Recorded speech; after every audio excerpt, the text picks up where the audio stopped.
As you know, our vast alumni community has many talents. We found 3 alumni who are willing to share family recipes and demonstrate how to prepare these dishes so that you can try them at home.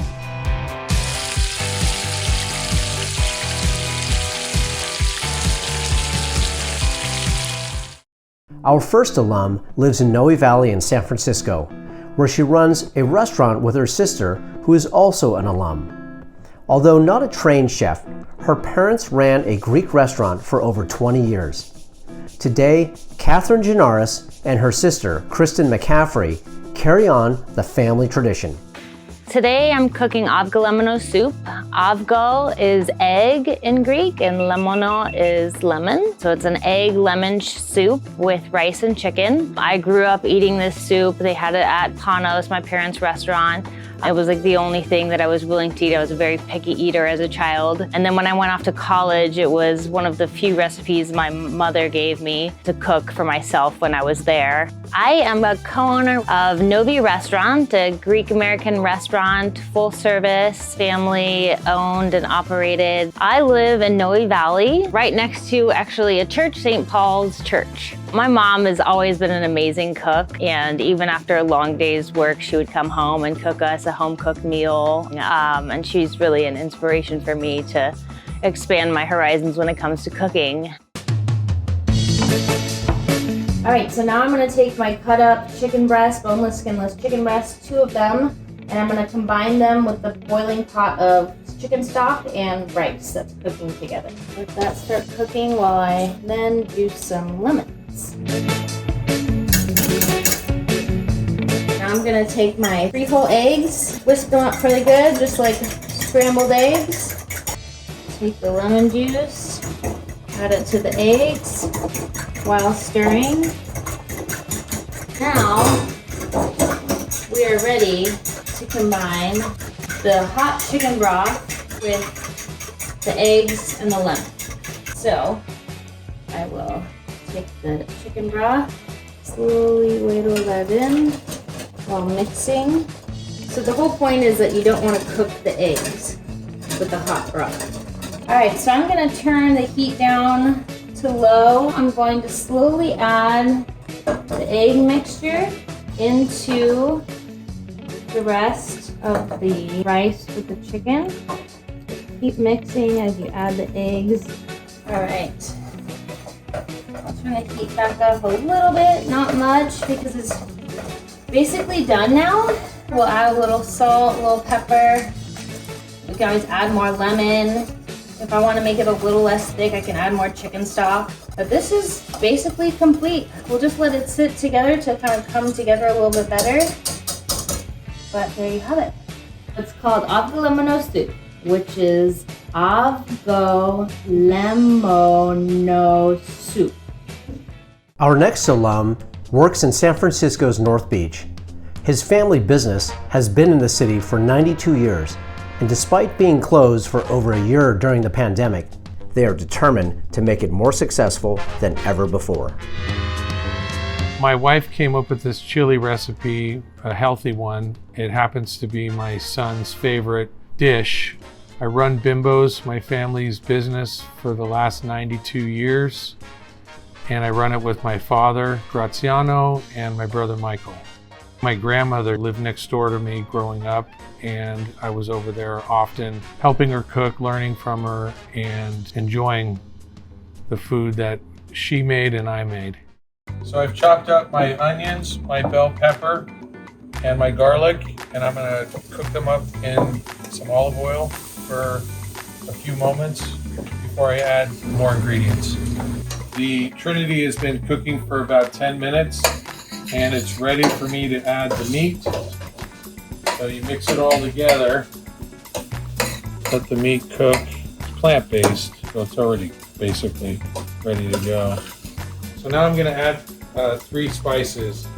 A tablespoon of paprika, 2 teaspoons of chili powder, and 2 tablespoons of cumin. Stir it up. Here come the beans. We have black beans and kidney beans, but you can use any beans. And jar of marinara sauce. We like Rayo's in our house. Pour that in. Stir it up. Cook for a little bit. So here is the finished Graziano's Monday chili. It's the chili, it's the plain yogurt that we use in lieu of sour cream and shredded cheese.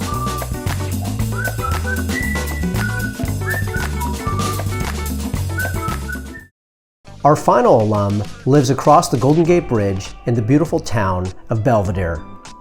He was quick to point out that his mother still uses the 1972 SI cookbook, now 50 years old. Its yellowing pages are held together with Scotch tape. He is sharing a recipe that made Mondays a happy occasion for him and his daughter. This is my famous chicken marsala dish, and I typically have it on Mondays. We call it Marsala Monday.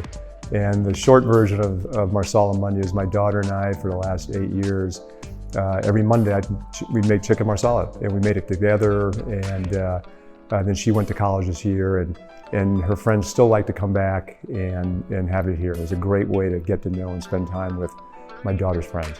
I'm a recovering attorney. I practiced for 38 years and now really primarily spend my time in real estate investments. I live in Belvedere, California, on the lagoon. Growing up in an Italian household, you like good food. I've traveled to Italy many times, so I like eating Italian food. I like cooking Italian food. In a pan, a nonstick pan, I put some oil and some butter, just get it hot. And then the chicken breast, I just get boneless, skinless chicken breast, slice it thin, and then I take a meat pounder and I pound them so they're nice and thin and even. And all I'm going to do here is I'm going to take them, dip them in flour, and just put them in the pan. And let these cook for, kind of 7 to 10 minutes. You want them to be kind of golden brown on each side. We've been cooking these for about 5-7 minutes and around there. They're just about golden brown. And so I'm going to do now. And I've been cooking these over about a medium heat. I'm going to turn down the heat for a little bit. Take these out, put them in a pan, set them aside. And then from here, we're going to put in the mushrooms. What I like to put in before I cook the mushrooms is just a little bit of marsala, so they cook in the marsala. Not too much, because you put too much, it kind of boil in there. You want them really to saute like that.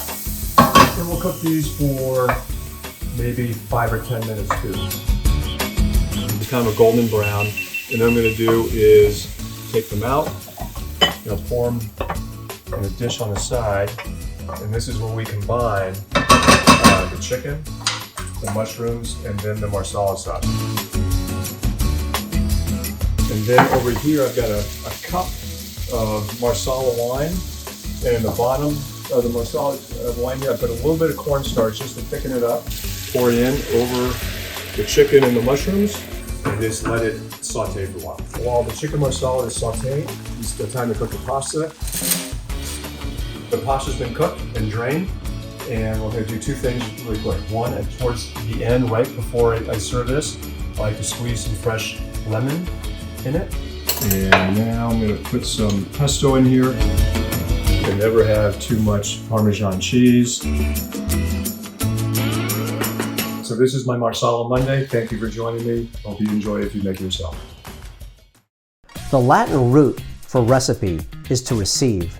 And much like the excellent education we received at SI, we hope that you try these dishes and share them with your friends. We are SI.